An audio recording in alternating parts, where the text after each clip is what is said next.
కందెంపల్లి గ్రామంలో జెండావిష్కరణ కార్యక్రమానికి ఏర్పాట్లు చేయడం జరిగింది.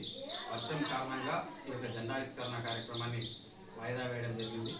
ఈ యొక్క కార్యక్రమానికి రాష్ట్ర పార్టీ పరిశీలకులు పుల్లూరి శ్రీనివాసరావు గారు మరియు మండల పార్టీ అధ్యక్షులు నరసింహారెడ్డి గారు మరియు ఈ గ్రామానికి సంబంధించిన మండల పార్టీ ప్రధాన కార్యదర్శి కందెంపల్లి గ్రామ మాజీ ఎంపీసీ శ్రీనివాస్ గౌడ్ గారు మరియు నరహరి గారు, ఆశంపల్లి నారాయణ రెడ్డి గారు, ఇక్కడ ఉన్నటువంటి పెద్దలందరికీ కూడా నా యొక్క హృదయపూర్వక ధన్యవాదాలు. ముఖ్యంగా టీఆర్ఎస్ పార్టీ అనేది తెలంగాణ రక్షణ సేన పార్టీ కవితక ఆధ్వర్యంలో నూతనంగా ఏర్పాటు జరిగింది. ఈ పార్టీ ముఖ్య ఉద్దేశం ఏమిటంటే సామాజిక తెలంగాణ రావాలి, ఈ తెలంగాణలో అన్ని సబ్బండ వర్గాలు అభివృద్ధి చెందాలి, ఈ ప్రాంతం అభివృద్ధి చెందాలి, తెలంగాణ ఆకాంక్షలు అమరుల ఆకాంక్షలు నెరవేరాలి. తెలంగాణ వచ్చిన తర్వాత ఇంకా ప్రజలకు కొన్ని సౌకర్యాలు కానీ అభివృద్ధి కానీ పనులు కానీ నెరవేరలేదు, వాటన్నిటిని కూడా సంపూర్ణంగా అమలు చేయాలనే ఉద్దేశంతోనే కవితక పార్టీ ఏర్పాటు చేయడం జరిగింది. పాంచజన్యం అనేటటువంటి ఒక వినూత్నమైన ఆలోచనతో ఈ 5 పథకాలని అమలు చేసి ఈ రాష్ట్రంలో అన్ని వర్గాల్ని అభివృద్ధి చేయాలనేటువంటి ఆలోచనతో కవితక ముందుకు పోతుంది. నారాయణపేట జిల్లాలో కూడా మేమంతా కూడా పక్కా సైనికులుగా పనిచేసి ఈ జిల్లాల పార్టీ అభివృద్ధికి కృషి చేస్తున్నాం. భవిష్యత్తులో కూడా టీఆర్ఎస్ పార్టీ ఇచ్చే ప్రతి పిలుపులో భాగంగా పాల్గొని ఈ పార్టీ అభివృద్ధి కూడా మేము కృషి చేస్తామని తెలియజేస్తున్నాం.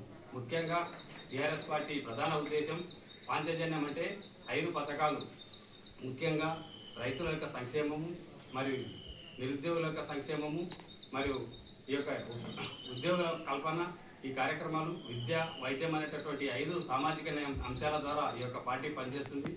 ఈ యొక్క పేదరికానికి ప్రధానమైన కారణం మనకేమిటి అందరికీ కూడా తెలుసు. ఒక కుటుంబం పేదరికం పోవడానికి కారణం ఇప్పుడున్న పరిస్థితుల్లో వైద్యము, విద్య.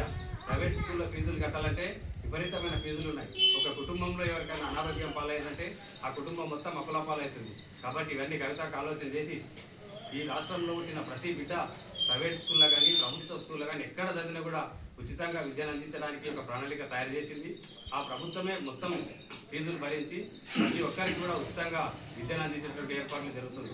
అదేవిధంగా వైద్యం కూడా ఏ ఆసుపత్రి, కార్పొరేట్ ఆసుపత్రి అయినా, ఎక్కడ ప్రైవేట్ ఆసుపత్రి అయినా, ప్రభుత్వ ఆసుపత్రి అయినా, ఎక్కడ పోయినా ఏ విధమైన రోగం వచ్చినా కూడా ప్రభుత్వమే పూర్తిగా భరించి ₹1 తీసుకోకుండా ఈ యొక్క వైద్యం చేయడానికి కవితక ప్రభుత్వం రాగానే తగిన ఏర్పాట్లు చేయడం. మరి ముఖ్యంగా ఈ దేశానికి వెన్నెముక రైతు. ఈ రైతు సంక్షేమం కోసం, రైతులు వ్యవసాయాభివృద్ధి కోసం కూడా ప్రత్యేక ప్రణాళికలు తయారు చేసి రైతు అభివృద్ధి కూడా ఈ యొక్క పాంచజన్యంలో భాగం కల్పించడం జరిగింది. ముఖ్యంగా యువతకు చదువుకున్న యువతకు ఒకేసారి 4 లక్షల ఉద్యోగాల కోసం వారి నోటిఫికేషన్ వేయడం జరుగుతుంది కవితక ముఖ్యమంత్రి కాగానే. అదేవిధంగా చదువుకున్న యువతకు ఉద్యోగ కల్పనతో పాటు ఇంకా ఎవరైనా పారిశ్రామికవేత్తలుగా వ్యాపారాలు చేసేటటువంటి అవకాశం ఉంటే 2 లక్షల నుండి 20 కోట్ల వరకు బ్యాంకులతో సంబంధం లేకుండా నేరుగా ప్రభుత్వమే ఆ యువతకు వాళ్ళ యొక్క ప్రాజెక్ట్ రిపోర్ట్కి అనుగుణంగా లోన్లు ఇచ్చి మనకు వారిని ఆదుకొని పారిశ్రామికవేత్తలుగా తయారు చేయడానికి ముందుకొస్తుంది.